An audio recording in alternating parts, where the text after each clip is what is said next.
Hello and welcome to the Buckeye Mike channel. I'm your host, Buckeye Mike. Today I want to talk to you about the AFC Divisional round matchup, the last one that we're going to talk about for this round. And I want to discuss the game between the Cincinnati Bengals and the Buffalo Bills. Today we're going to give you the key matchups for this game. We're going to give you the layout of how this game could go, what to watch for in the game, what players to watch, what to expect. And at the end of the game, at the end of the video, I will give you my prediction for the way the game is going to go and tell you who's going to win. So with that being said, let's finally get into this sucker and we'll tell you what we think. So we have Cincinnati Bengals versus the Buffalo Bills. Finally, the game that so many in Buffalo and Cincinnati, as well as NFL fans all around the country, have waited for. The Bills versus Bengals. This time with a trip to go to the AFC Championship game on the line Sunday afternoon. All the games in the divisional round of the postseason are juicy in their own way. After all, this is 2022's Elite Eight. But the showdown at Highmark Stadium just feels like the marquee matchup of the weekend when you consider the brilliance of the quarterbacks, the depth of each roster, and the circumstances surrounding their last attempt to play each other. And then this. With the Bengals having won 9 games in a row and Buffalo on an 8-game heater, this is just the 7th playoff meeting between teams on winning streaks. This is just the 7th playoff meeting between teams on winning streaks of at least 8 games, and the first before the conference championship round. Of course, these teams were ready for a rock'em sock'em game 3 weeks ago, and the way it started that night in Cincinnati, it looked like it might live up to its billing as potentially the game of the year. And then, well, you know what happened, and it disappeared completely from the NFL schedule. So as you can imagine, most likely, everyone from both organizations are eager on both sides to get this game going. Bills coach Sean McDermott said earlier this week, they're the reigning AFC champions, so I think that really is all that needs to be said in terms of the amount of respect that we have for them. Zach Taylor, his counterpart, responded with, there's no playoff road that's easy. His counterpart, Zach Taylor, responded to what McDermott said by saying, there's no playoff road that's easy. That's just the nature of it. You've got to earn it all, and we've got a team that wants to earn it all. It's always going to be a challenge, but this team has never turned down a challenge. Next, I want to talk about the preview for the game. Let's talk about, to start with, the Buffalo Bills on offense. Josh Allen has to limit his turnovers. Last week, there was a method to the madness of Josh Allen, throwing 13 passes at least 20 yards downfield. The Dolphins' blitzing cover zero defense was too tantalizing for Allen to ignore, so it was bombs away. And yes, the Bills put up 34 points and Allen threw for 352. But he also had 3 turnovers and too often passed up easier completions that could have moved the sticks and probably would have made it a less stressful day overall in terms of putting Miami away. It'll be interesting to see if the Bengals use a similar strategy to bait Allen into a similar mind frame and then bank on the premise that they can defend the deep shots better than Miami. The Bengals were not a big blitz defense during the season, as they blitzed 20% of the time compared to Miami's 33%. But Cincinnati defensive coordinator Lou Anarumo has built his name on being a great game planner on a week-to-week basis. He is known for designing specific plans that demand his players be versatile and to sometimes step outside their comfort zone. And what he also does better than most is make in-game adjustments. What the Bills see early may not be what they see late, and it will be on Allen to recognize that. The Bills need wide receivers Stephon Diggs and Gabe Davis to win on the outside, because the only truly vulnerable area on the Bengals defense is their boundary corners, Eli Apple and rookie Cam Taylor-Britt. Safeties Jesse Bates and Von Bell are a solid duo, but you can't double team everyone, and if they focus on Diggs in particular, Davis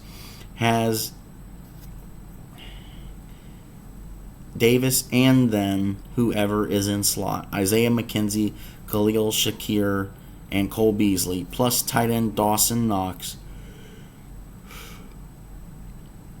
will have to give Allen alternatives. Also, this would be a good time to get running backs James Cook and Devin Singletary a little more involved in the pass game to give Allen some simple run game extended throws. What's odd is that while the Bengals' talented front seven generates decent pressure, it managed to sack the QB just 5.1.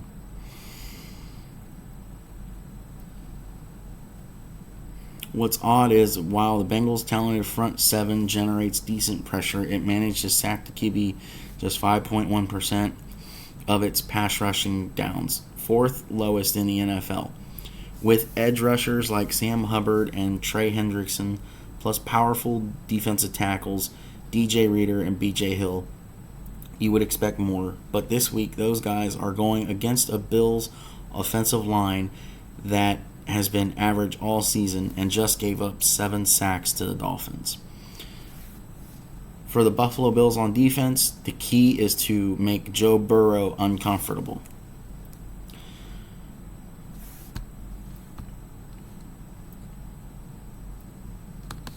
Perhaps the biggest key of the game will be the Bills' ability to get heat on Burrow without blitzing, thus allowing them to play the bulk of the day in zone, which Burrow struggles with more than man coverage, and cover the Bengals' talented array of passing game weapons with 7 defenders.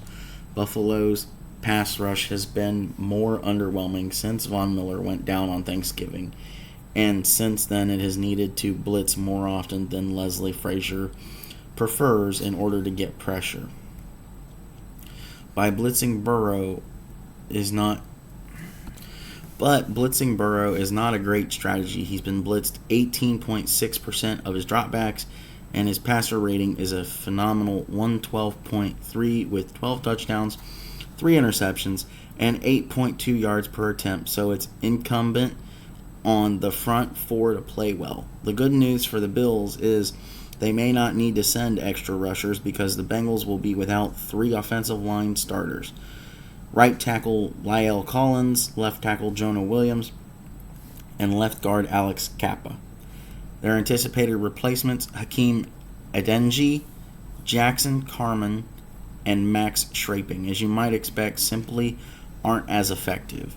This is now a below-average offensive line and 2 players who have been pretty quiet in recent weeks. Ed Oliver and Greg Rousseau have to lead the way and create some chaos for Burrow. However, just because the Bills may have an advantage up front doesn't mean it will be easy to get to Burrow. The only QB who delivered the ball quicker this season than Burrow's 2.35 seconds was Tom Brady at 2.28. Similar to Miami when Tua at 2.44 is playing. Burrow gets it in the hands of wide receivers Jamar Chase, T. Higgins, Tyler Boyd, tight end Hayden Hurst,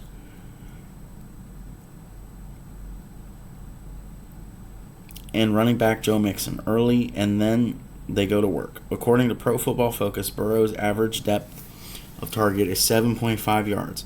That's 19th in the league of 32 teams. Allen had the highest at 10.2, but the Bengals make up for it with 2,227 yards after catch, counting the postseason, which is 8th most in the league. So rallying to the ball and tackling will be at a premium for Buffalo.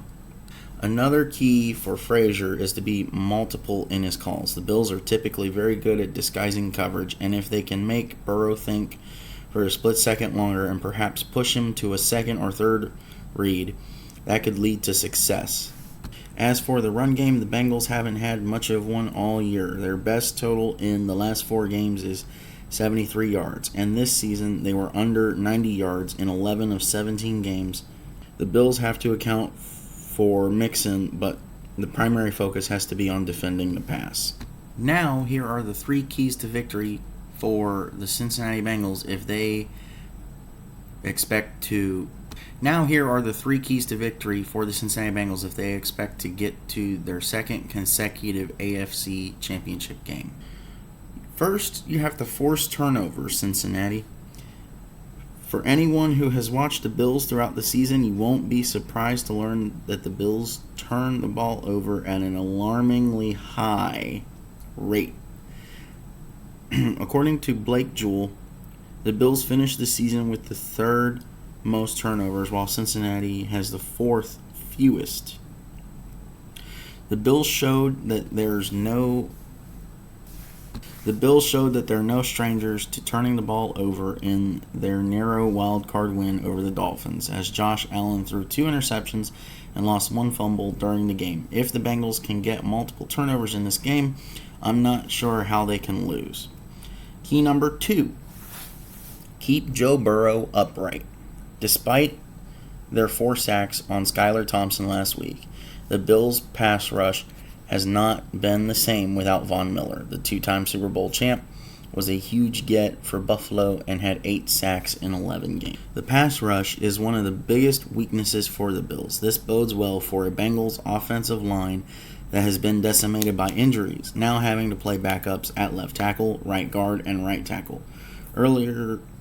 If the Bengals O-line can give Joe Burrow enough time in the pocket to make his Houdini magic happen, this game won't even be close. And last, you have to spread the ball around. Joe Burrow is fortunate to have several different threats to throw to, and key to keeping the Bills' defense on its toes will be for Burrow to get everyone involved. Jamar Chase, T. Higgins will get the bulk of the targets, but this offense is the most lethal when Joe Mixon, Hayden Hurst, Tyler Boyd, Trenton Irwin, and Samaje Perine are all getting looks in the passing game. With the offensive line banged up, Burrow is going to have to get the ball out at lightning speed, and that's where mixing up the targets will help. The Bills' secondary and pass rush are both banged up, so there's no reason why Burrow can't exploit the Buffalo defense and get everyone in on the action. It'll be harder for the Bills to slow down this offense if they don't know who the ball is going to every time. Throwing to Chase and Higgins is rarely a bad idea, but Burrow has to mix it up this week if he wants to punch the Bengals' ticket to their 2nd straight AFC title game. So, with that being said, I think that the Bengals come away with this one here. I'm going to say 35-34 Cincinnati Bengals. This looks to be a really exciting game between 2 really good teams, and this looks to be an exciting game between two really good teams with 2 prolific passers, 2 really good QBs overall, and that's why this game is really hyped. There's a lot on the line, of course, in this game, but I expect and look for Joe Burrow and the Cincinnati Bengals offense to have the ball last, pull a Tom Brady-esque, and drive the ball down the field, and whether that's kick a field goal or score a game-winning touchdown in the last seconds, I don't know, but this game is going to come down to the wire. I think it's more likely that Cincinnati's up 35-28 with the last drive going to Buffalo, and then Buffalo scores a touchdown and decides to try to go for the win instead of go to overtime. because we know the antics that Buffalo has faced with overtime. Look at the Chiefs from 2 years ago. So it wouldn't surprise me if it's a tight one, that Buffalo scores a touchdown and wants to punch it in for two to take the lead and try to eliminate overtime.